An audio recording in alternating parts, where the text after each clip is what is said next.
가족의 사랑을 받으며 유년 시절을 보냈습니다.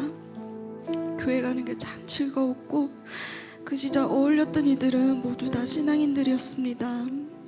그런 분위기 속에서 예배하는 삶이 당연함을 자연스럽게 받아들였던 것 같습니다. 또 하나님께서 제게 주신 달란트를 일찍 발견한 엄마 덕분에 초등학교 저학년 때부터 예배 반주자가 되기 위해 연습을 해와 10살부터는 바이올린으로 12살 때부터는 초등부 성가대 반주자로 섬기게 되었습니다. 초등학생 때까지는 이러한 좋은 환경 덕분에 꽤 안정적인 신앙인의 모습을 갖추었던 것 같습니다. 그러나 중학생이 된 후 진로에 대한 고민과 함께 세상 문화에 눈을 뜨기 시작하며 점점 흔들렸습니다. 다행히 하나님께서 주신 안전장치인 모교회의 전임 반주자가 되어 중학교 2학년 때부터는 새벽을 제외한 모든 예배의 반주자로 섬기며 교회를 떠나지는 않았지만 영이 혼탁하니 말씀이 들리지 않았고 습관을 쫓아 나갔던 것 같습니다. 그 당시 부모님은 우리 가족뿐만 아니라 친가 할아버지 할머니도 간호하며 챙겨야 했던 상황이라 집안에서 환히 웃는 걸 본 기억이 없을 정도로 여유가 없으셨고 늘 사이가 좋았던 오빠는 학년이 높아짐에 따라 같이 보낼 수 있는 시간이 줄어들어 비성숙했던 저는 사람들에게 기대길 원했지만 상황이 마땅치 않았습니다. 집안의 막내로 굳이 내 목소리를 내지 않아도 가만히만 있어도 사랑받으며 자라왔고 천성이 초심했던 터라 성내를 털어놓는 일이 익숙지 않았던 저는 바쁜 부모님의 눈치를 보며 학교 후엔 집안일들을 하고 공부하는 척을 하며 그렇게 하루하루 살았던 것 같습니다. 사춘기를 겪던 저의 제일 큰 고민은 바로 음악을 제대로 배워 그 길을 가는 것이었지만 그 당시 부모님 사업이 안정되지 못한 것처럼 보였고 할머니 병원비도 많이 나가는 걸 알고 있어서 속으로만 끙끙대고 어쩔 땐 몰래 울기도 하며 어영부영 만화나 연예인에 빠져 허송세월을 보냈습니다. 심적으로 안정되지 못해 처음엔 재밌고 쉬웠던 학교 공부를 점점 따라잡기 어려워졌고 마음이 바닥을 쳤을 때 그제서야 부끄러운 성적표 앞에서 부모님께 울먹이며 음악을 전공하고 싶다고 분명히 말씀드릴 수 있었습니다. 다 큰 지금에서야 보면 나를 낳아주신 부모님께 내가 가고 싶은 길을 말씀드리는 게 쉬운 일인데 하나님 안에서 내가 어떤 존재인지에 대한 기본적인 믿음이 없으니 자존감이 낮아 주변 눈치만 보고 튼튼한 동아줄이 왜 내게 다가오지 않는지에 대해서만 불평했습니다. 주님의 은혜로 부모님께 허락을 받고 학교에도 피아노 전공하니 야간 자율학습을 빼달라고 말씀드리기까지 했지만 이번에는 몇 개월 동안이나 레슨 선생님을 만나지 못해 귀한 시간을 그냥 흘려보냈던 때를 맞이했습니다.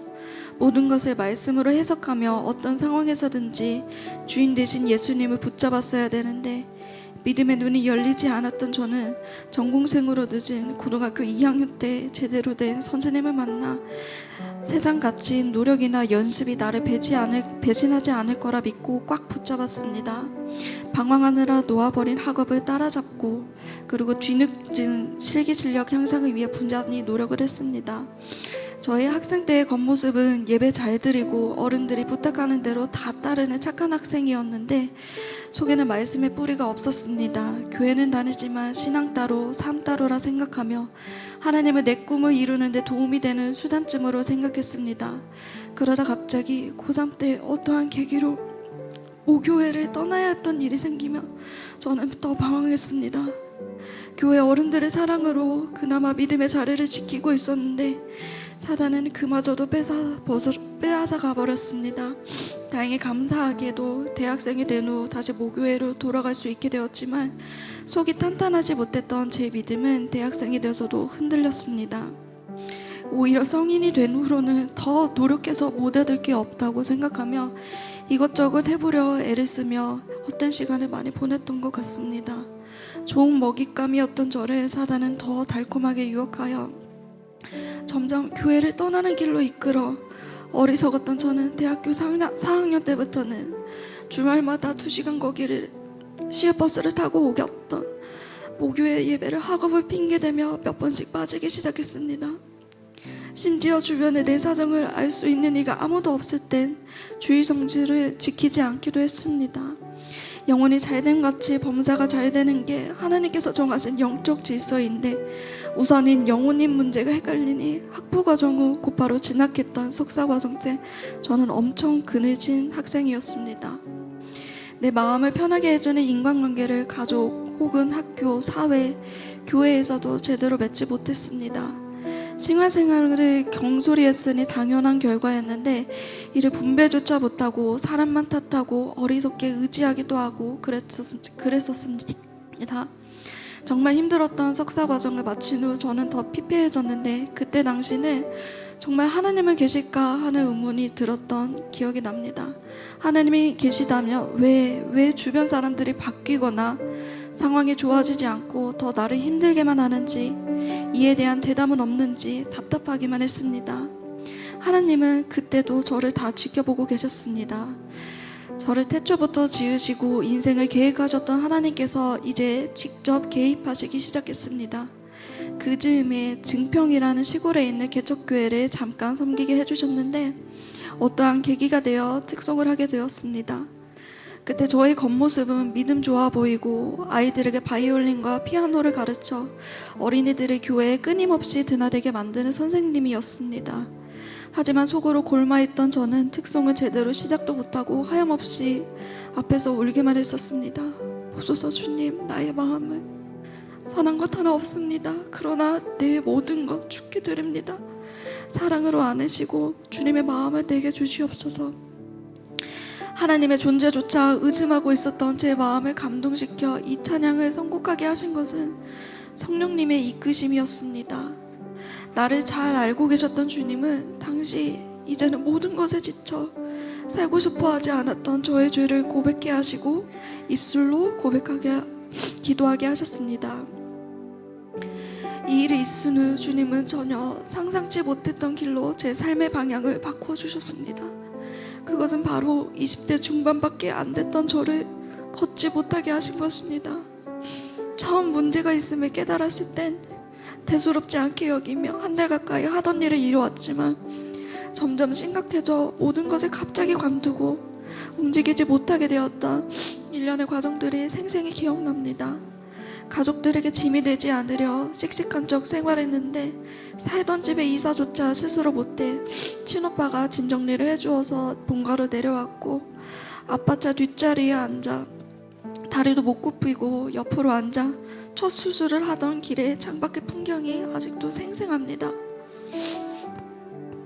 첫 번째 수술을 위해서 수술대에 누웠을 때 무척 떨렸습니다.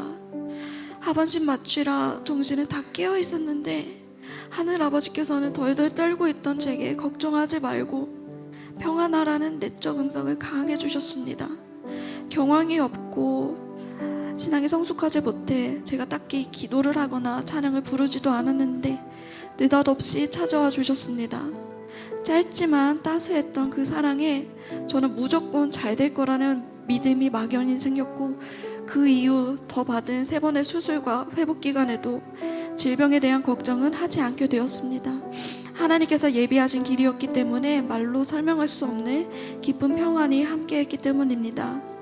이렇게 본가와 모교회로 돌아온 뒤 저는 어긋났던 모든 관계들을 정리하고 수술과 수술 사이 회복 기간 중 모교회 사모님께 말씀으로 양육받으며 운전할 수 있을 땐 저녁마다 교회에 가서 기도했습니다.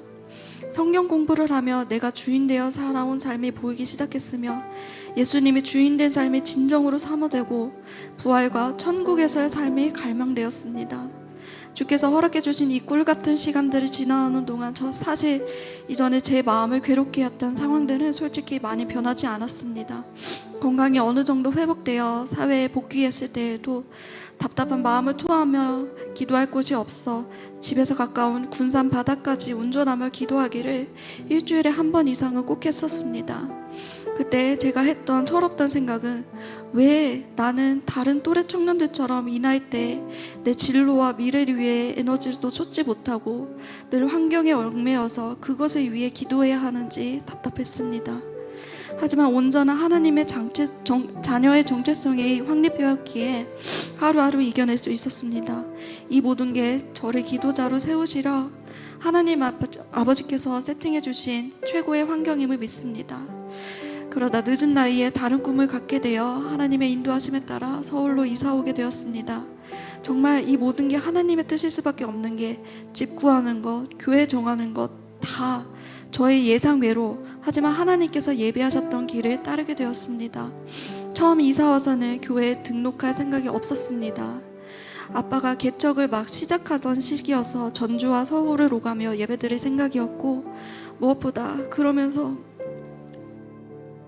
모교회와 헤어짐이라는 제 인생의 가장 슬픈 일을 맞이했던 터라 또 다른 교회와 인연을 맺는 일이 두려웠기 때문입니다.